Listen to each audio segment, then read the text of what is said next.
mean, the subject we're sort of dancing around is all these things called as burnout. Everyone's talking about burnout.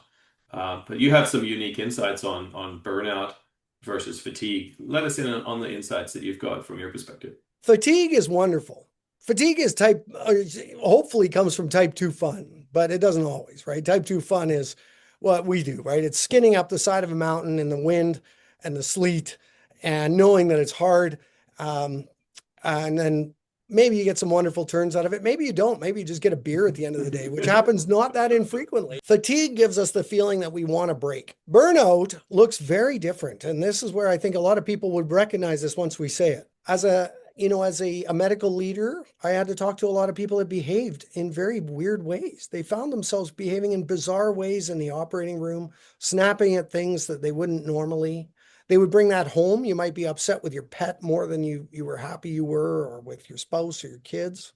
You tend to start avoiding things. So if you're in a leadership position, you'll notice that you're not answering those emails anymore. Your email box grows. Mine grew once when I was really suffering for burnout to 3,000 unread messages over the course of a couple of weeks or a few weeks, right? That's what happens in all these roles. And you get this very avoidant thing. You know you got to do them. And the interesting thing about that time actually is if somebody had asked me, well, you got 3,000 unread messages, how long did that take to accumulate? I would have said, whoa, that's crazy because I checked it like 3 days ago. But I hadn't checked my email in weeks.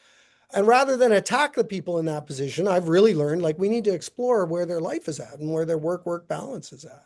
Somebody will say, you look burned out, you should take a break.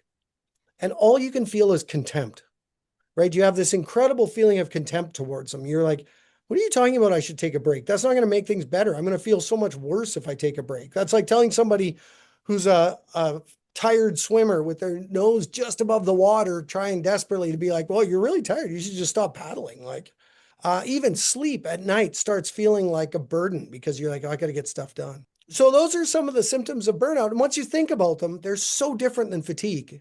It's incredible how different they are.